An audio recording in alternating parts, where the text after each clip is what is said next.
Ok? E aí agora, né, a última coisa que eu vou falar antes, né, para da gente poder realmente passar para a parte realmente de escrever agora o campo, e me perdoem toda essa volta que eu estou passando, mas não dá para falar o que eu vou falar a partir de agora sem que vocês entendam tudo isso. Quer mostrar, né, a noção do tempo próprio. Só a mudança do tempo próprio. O tempo próprio tem várias. Enfim, a noção do tempo próprio, eu vou construir ela, né? Aquela que vai acabar chegando também naquela relação de dilatação temporal, chegar nela por notação covariante. É só para definir o tempo próprio e por que ele vai ser importante nas modificações que a gente vai fazer a partir de agora. Porque, lembrando, a gente tem que ter o campo eletromagnético ele é consistente com a relatividade. Logo, a gente tem que ter uma descrição lagrangiana consistente com os princípios da relatividade. Certo? Então a gente introduz em tempo próprio. Vamos lá, a gente acabou de mostrar que as contrações elas são invariantes, certo? Por consequência, olha só, esse cara daqui, aquele ds ao quadrado, certo? Que era menos dt quadrado mais dr ao quadrado, esse cara daqui é uma contração. Esse cara daqui é eta mini dx dxni. Né? Aqui no caso dr, né? Deixa eu colocar dr mi, dr ni, para ser condizente com a minha notação. Certo? É uma contração. Logo, esse cara daqui é o mesmo em qualquer referencial inercial. Ok? Então, o que eu vou fazer? Ele é o mesmo em qualquer referencial inercial. Então, vamos supor que você tem um corpo em movimento. Ok? Você tem o seu referencial e você tem o referencial que está em movimento. Ok? Que está se movimentando. Com uma certa velocidade, v. Então, o que você vai fazer? Você vai fazer o seguinte. Esse ds ao quadrado que ele vai marcar vai ser o mesmo ds que eu marco. Agora, olha só, se o ds ao quadrado é um invariante, eu acho que ninguém deva discordar de mim de que menos ds ao quadrado também é um invariante, certo? Se um valor não muda, o valor dele com o sinal inverso também não muda. Menos ds ao quadrado, eu vou dar o nome de d tal ao quadrado, que é o que a gente vai chamar de tempo próprio, e eu vou explicar por quê. Imagina que eu esteja vendo um corpo em movimento com velocidade v. Para mim, então, olha só, eu posso escrever d tal ao quadrado é igual a dt ao quadrado menos dr ao quadrado. No meu referencial, imagina que esse R daqui imagina que esse R e esse T eu esteja indexando o movimento desse cara que está se movimentando no espaço. Ok? Agora, vamos mudar para o referencial do cara. Se eu mudo para o referencial do cara, para ele está em repouso. Para ele está em repouso. Para ele é só o tempo que está fluindo. O dr dele não muda. Então, esse cara daqui pode ser interpretado como sendo o quê? Como sendo o tempo marcado por quem está dentro. Por quê? Porque aqui deveria ter também por exemplo, né, que deveria ter um menos drzão, digamos assim, ao quadrado, que seria o dr para o corpo que está em movimento, vendo a posição dele próprio. Como ninguém se movimenta em relação a si próprio, certo? Aqui a gente tem o tempo próprio, o tempo marcado pelo referencial de repouso, é igual a esse cara daqui, certo? Visto por um referencial que está vendo o movimento. Aí aqui a gente tem aquele macete que parece roubado no primeiro momento, porque a forma como eu vou fazer é roubado, mas tem justificativa matemática para isso, eu só não vou adentrar com tanto rigor, porque não é tanto objetivo, que é, divide por dt os dois lados. dt ao quadrado. Certo? Que esse cara daqui se transforma, esse cara daqui vai se transformar em d tal dt ao quadrado é igual a 1 menos dr dt ao quadrado, que é a velocidade que eu estou observando o cara se movimentando. Então aqui vai ficar v ao quadrado. Ou seja, aqui a gente tem que dt d tal é igual a raiz de 1 menos v ao quadrado no denominador. E esse cara é quem? Esse cara daqui é gama. Agora, dt é o tempo que eu estou marcando do movimento do sujeito e d tal é o tempo que o sujeito está marcando do movimento dele. Então daqui a gente chega que o tempo que eu marco é igual ao tempo que ele marca, dado um fator, que é esse fator gama, que é exatamente a dilatação. Certo? Então é uma das formas de se obter a dilatação temporal a partir daqui. Mas por que eu estou falando do tempo próprio? Por que eu introduzi o tempo próprio? Evidentemente, quando você muda de referencial, o tempo muda, certo? O tempo dilata, o tempo... Enfim, ele tem variações dependendo de como você muda de referencial. O tempo, ele não é absoluto. Porém, o tempo próprio é um invariante. Qualquer pessoa sabe marcar o tempo próprio. Por quê? Porque o tempo próprio, ele é obtido de uma contração. O tempo próprio, ele pode ser... O tempo próprio ao quadrado é o quê? É menos eta mini dxmi dxni. Certo? o tempo próprio é obtido por uma contração, então ele é um invariante. Então, se a gente quer pegar uma teoria, se a gente quer, na prática, a notação covariante, ela serve para quê? Ela serve para você fazer uma descrição compatível com a relatividade, que valha para qualquer referencial. Porque reparem, quando eu escrevo que um vetor é VMI, eu não preciso falar as componentes dele. Eu sei que esse cara daqui é um objeto no espaço quadridimensional e que ele se transforma como tem que se transformar. Certo? Como a gente demonstrou. Então, quando eu tenho uma expressão que aparece o V, esse V ele vai aparecer em qualquer referencial da mesma forma. Por quê? Porque o objeto V é o mesmo. O que muda são as componentes. Então, quando você escreve as coisas em termos de notação de índice, essa coisa já está compatível para qualquer referencial. Então, o tempo próprio é a noção mais natural de tempo para se descrever a dinâmica envolvendo relatividade. Dado tudo isso, né, a partir do tempo próprio, a gente consegue fazer o seguinte: dado que existe um corpo em movimento no espaço, certo? Imagina que aqui eu tenho um diagrama de posição, um diagrama de espaço-tempo. Imagina que eu tenho um corpo que está se movimentando. O corpo está se movimentando. Eu enxergo esse corpo como tendo uma posição Rμ. Que, claro, cada referencial vai ver diferente as coordenadas. Mas esse cara daqui vai ser, por exemplo, o vetor de posição que eu estou vendo esse cara se movimentar. Esse Rμ vai ser para mim o quê? Vai ser T, X, Y, Z. Vai ser o tempo que eu estou marcando desse cara andando, a posição dele em X, a posição dele em Y, a posição dele em Z. Ok?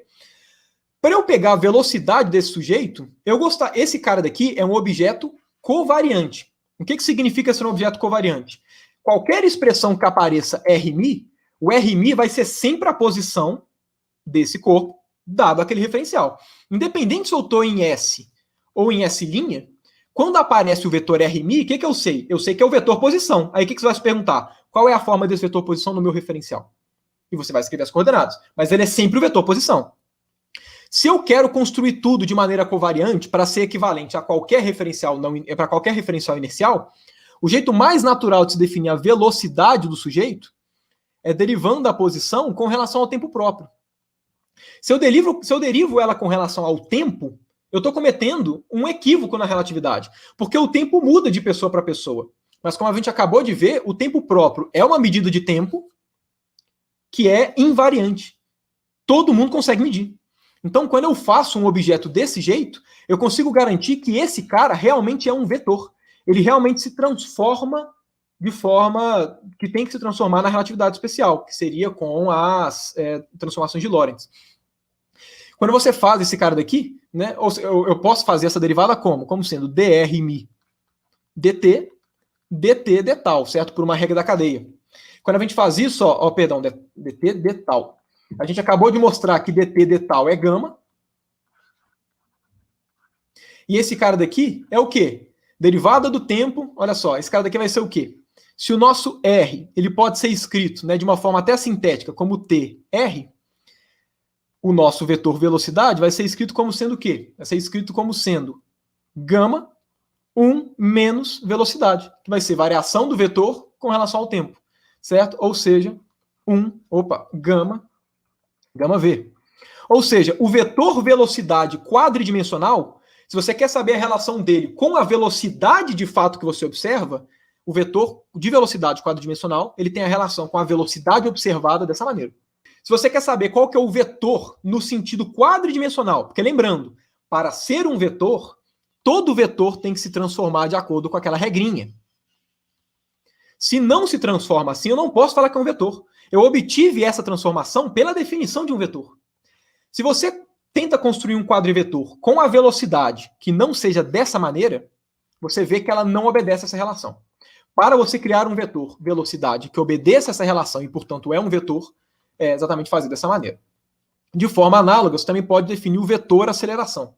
Certo? Como é que você vai fazer isso? dv detal. Mesma forma, você faz isso tudo. Aqui eu vou só colocar por completeza, tá? Mas quem quiser fazer por consideração, vai ver que é o seguinte, a componente temporal desse cara é isso daqui. É o inferno, ok? Só para vocês terem uma ideia. Isso tudo aqui que eu estou falando é para a gente partir da relatividade e ir para a dinâmica. Ou seja, se você quer saber como é o quadrivetor de aceleração na relatividade, se você quiser usar o vetor aceleração na relatividade de forma consistente, você tem que fazer dessa forma, sendo que esse A e esse V são as acelerações e velocidades vistas no seu referencial, aquela tridimensional, certo? Ou seja, para trabalhar com relatividade, se a gente for usar a notação de índice, a gente tem que usar elas de acordo, ok? Então, tudo isso que eu comentei aqui atrás foi para mostrar a mecânica, entre aspas, da notação de índice. Como eu manipulo a notação de índice? Beleza, aprendi como manipula. Agora, se eu vou fazer uma descrição com a notação de índice, como são os meus objetos físicos com a notação de índice? Aí a gente parte para isso. A posição, naturalmente, é isso. Se eu quero colocar notação covariante, tudo tem que ser covariante, as coisas têm que se transformar como vetores. Então, para fazer isso, eu tenho que trocar a noção de tempo pelo tempo próprio, porque esse cara é invariante. Então, para qualquer referencial, essa expressão é bem definida. Se eu colocasse aqui só o tempo, isso ia ser dependente do referencial, porque cada referencial vê uma coisa diferente, e por aí vai. O objeto é sempre o mesmo. Okay? Então aqui, né, só para comentar quais são as principais coisas. Aí, né, enfim, isso aqui seria, aí a partir de agora, depois de tudo isso, dá para fazer uma construção da mecânica. Eu não vou construir a mecânica toda, porque o nosso objetivo é ir para teoria de campos. Então, só enfatizando, por quê? Porque a noção de campo, que eu falei ontem, ela foi construída pela parte da mecânica normal, certo? De partículas. Então, a teoria clássica de campos compatível com relatividade é obtida pela dinâmica na relatividade. Então, vamos lá. Dado que a gente definiu vetor posição, vetor velocidade e vetor aceleração, a partir daqui, o que a gente consegue fazer? A gente consegue definir uma segunda lei de Newton, certo? Como sendo dessa forma, daqui, sendo que esse K é o que a gente chama do vetor de força na relatividade. Quem que é esse K? Não vou especificar aqui, o meu objetivo não é descrever a dinâmica daqui. Eu estou só comentando os passos. Mas a partir desse momento, você pode também definir um quadrivetor que está relacionado à força tridimensional, que é representada por esse K.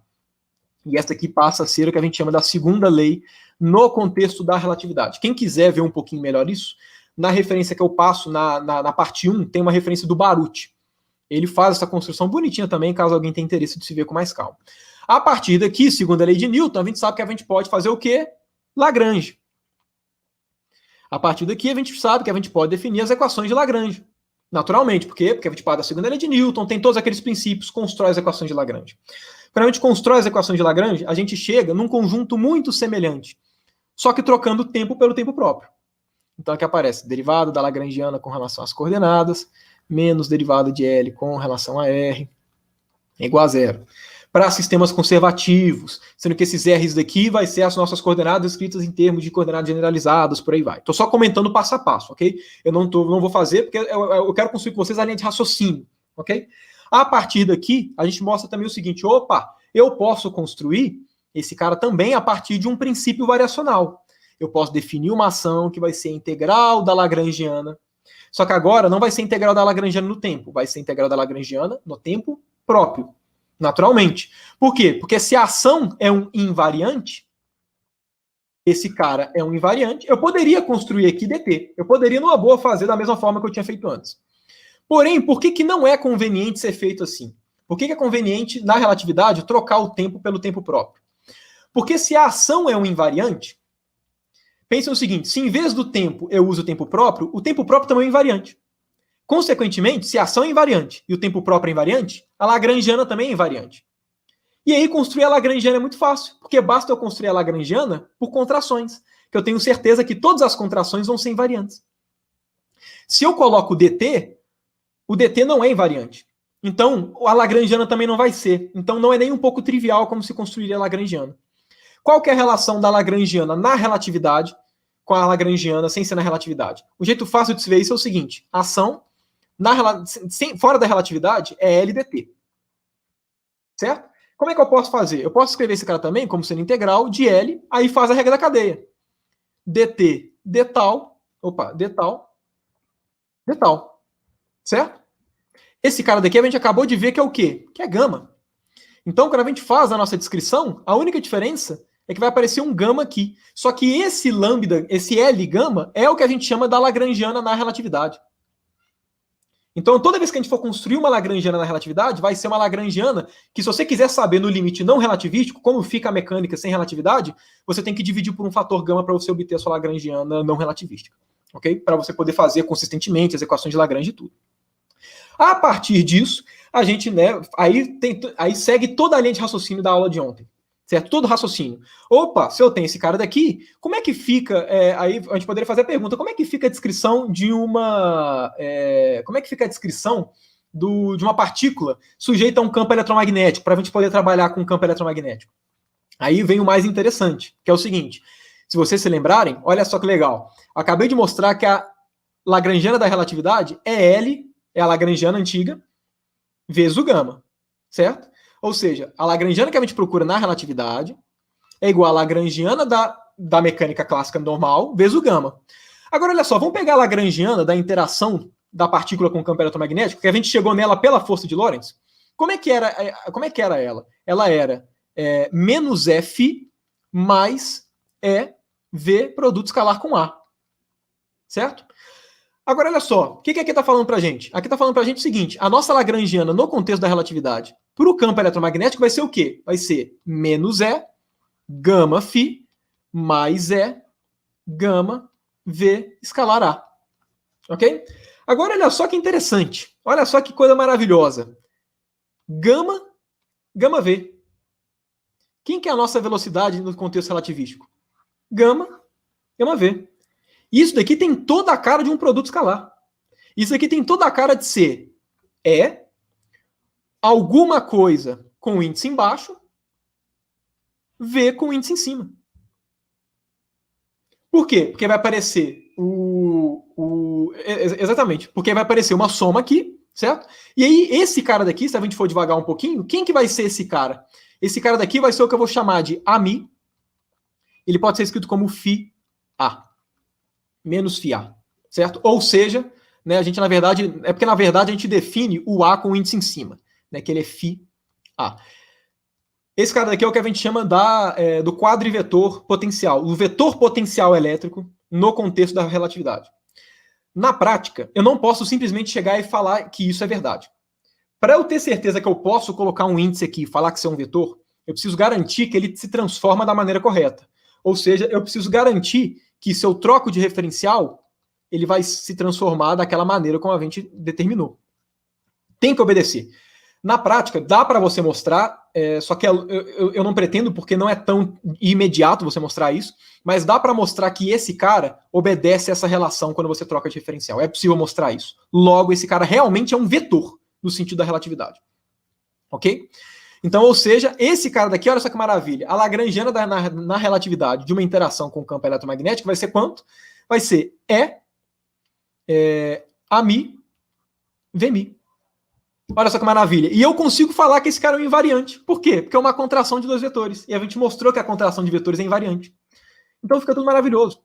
Então, ou seja, a nossa descrição da partícula submetida a um campo eletromagnético, é aí que vem a nossa primeira informação importante para a nossa construção de teoria clássica de campos.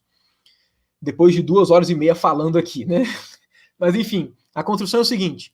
A nossa lagrangiana, nesse nosso contexto, seria o quê? Lagrangiana da partícula livre, que eu não vou descrever, porque eu precisaria falar de dinâmica, envolveria princípio geodésico, não é o meu objetivo aqui. Eu quero tratar a dinâmica do campo. Mas AMI, VMI. Certo? A gente pode se perguntar agora o seguinte, se eu coloco essa expressão nas equações de Lagrange, o que eu obtenho? Certo? O que eu obtenho? O que seria de se esperar para se obter no contexto sem relatividade? A força de Lorentz. Uma partícula submetida a um campo eletromagnético sofre a força de Lorentz, que, por definição, é a forma como a gente construiu esse cara. E quando a gente coloca as equações de Euler-Lagrange, né, então quando a gente usa as equações de Lagrange, né, que são aquelas ali atrás que eu defini, né, com tempo próprio, tudo análogo à relatividade, o que a gente obtém é que m r, dois pontos, ou seja, massa vezes aceleração, certo? Só ver aqui só para ter certeza que eu não vou errar aqui com os índices, certo? Aqui, na verdade, eu vou representar ele com o índice embaixo. Relembrando, tanto faz se eu represento com o índice em cima e embaixo. Existe uma correspondência, como eu mostrei, abaixando e levantando o índice. Esse cara daqui vai ser igual a F mini R.ni. Sendo que o nosso F mini, ele é, por definição, del mi a ni menos del ni a mi. Não é difícil mostrar isso, mas eu teria que fazer uma construção um pouco mais detalhada. E quando a gente coloca em coordenadas, e esse cara daqui é o que a gente chama do tensor eletromagnético.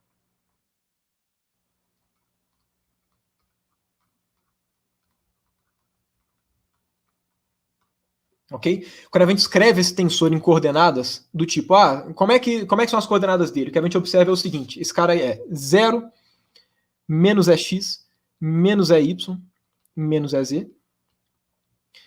Aí, enfim, eu vou só representar aqui a diagonal principal, ela é toda 0. E aqui vai ficar BZ menos BY e BX. Aqui, reparem por essa definição que esse cara é antissimétrico. Antissimétrico. Ok? Se esse cara é antissimétrico, é só você repetir tudo embaixo com o sinal trocado. Então aqui é x, é y, é z, menos BZ, BY e BX. Certo? E esse cara daqui é exatamente a força de Lorentz. Só que é a força de Lorentz completa. Porque a força de Lorentz que a gente conhece, carga vezes campo elétrico mais V VEC B, é no contexto não relativístico. Aqui tem todas as correlações relativísticas, certo? Esse R ponto daqui, certo? Só porque eu mudei a notação, certo? Esse cara daqui é o nosso V, evidentemente, e esse cara daqui é o nosso A. Ok? Então, essa é uma das coisas que a gente obtém. Ou seja, o nosso campo eletromagnético, ele é um campo tensorial. Esse cara realmente é um tensor. Ele se transforma como tem que ser um tensor. Por isso que quando você troca de referencial, o campo elétrico muda. E o campo magnético também. Porque o campo elétrico e o campo magnético são componentes de um objeto mais geral. As componentes, evidentemente, mudam quando você muda de referencial. O que não muda é o objeto. Então, o objeto campo eletromagnético não se modifica. O que se modifica é como ele se manifesta em campo elétrico e magnético. Ou seja, aqui daí vem aquela famosa frase que é verdade, né? O campo magnético ele é um efeito relativístico do campo elétrico.